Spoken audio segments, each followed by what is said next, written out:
With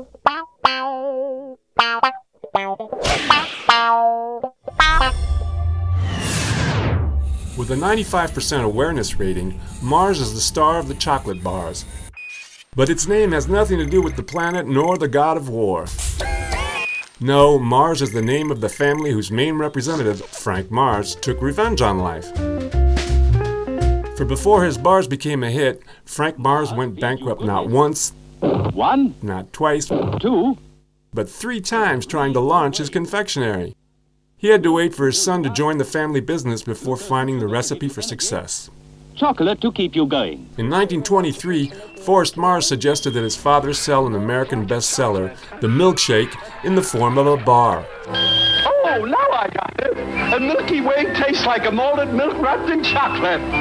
Milky Way, a nougat bar topped with caramel and covered with chocolate, was launched, and it was raining orders. And remember, this is a full-size, full-value product made by Mars. Priced, like its rivals, at 5 cents, it was twice as big as the average. Guess which one the kids wanted? Always buy the big ones. They're made by Mars. Sure of the future success of the Mars family bars, one of which is Snickers, Forrest, the son, set off to conquer Europe. Hello again. He opened his first factory in Slough, England in 1932, used the famous Milky Way recipe, added sugar to suit European taste, and gave it its own name.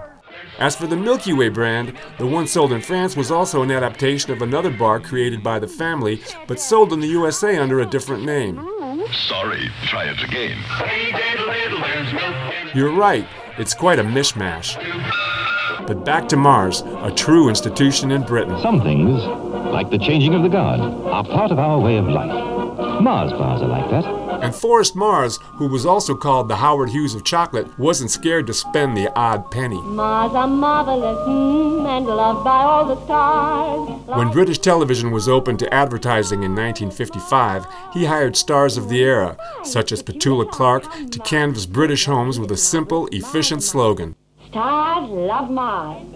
A few years later, the ad men had a stroke of genius. In 1959, they took the proverb, "An apple a day keeps the doctors away," and it turned into new Mars slogan. A Mars a day helps you work, rest, and play. Half a century on, the slogan is not only part of the language, it's still being used on the brand's latest ad. France had its cult slogan too. It's just that it wasn't immediately apparent. Un coup de barre, Mars. Et ça repart. But the French preferred to adapt the English slogan for American-style spots, even though, quite honestly, it didn't sound anywhere near as good.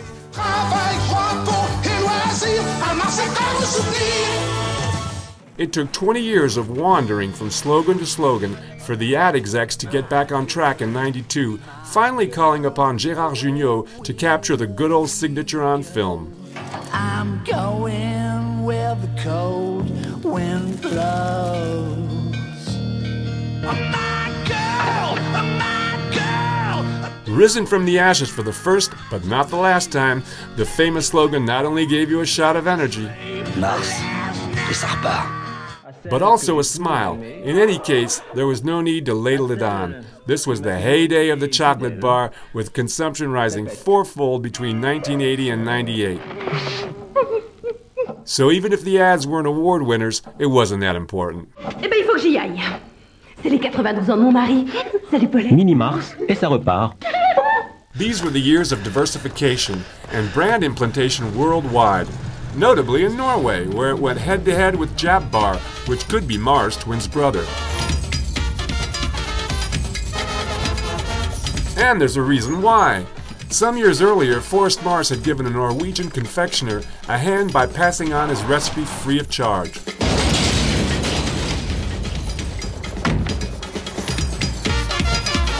The confectioner made a packet by adding one tasty ingredient, a good advertising saga. For as anyone knows, a smile is halfway to a sale. The Good Rastafarian and the Big Bearded Lump entertained Scandinavian ad fans from 1995 to 2000. But enough beating around the bush, back to the bar. For the meantime, in France, things were getting worse. In early 2000, the government launched its National Health and Nutrition Program, and chocolate bars were disappeared. Taken by surprise, the brand lost 10% of annual sales for 5 years in a row, which can't have felt good. To entice consumers back, in 2007, the Mars family allowed the French to take the reins and change the age-old recipe to make it lighter. An excuse also for the admin to once again wheel out a slogan with staying power. Mars, et ça repart. And off you go, indeed. Well, sales did take off in 2008 before dipping sharply in 2009. The fault of the crisis, it seems. So let's hope that Mars can bounce back, or should the worst happen, that they bring out the same recipe under a different name. Which is their specialty, after all. Earth, what you'd eat if you lived on Mars.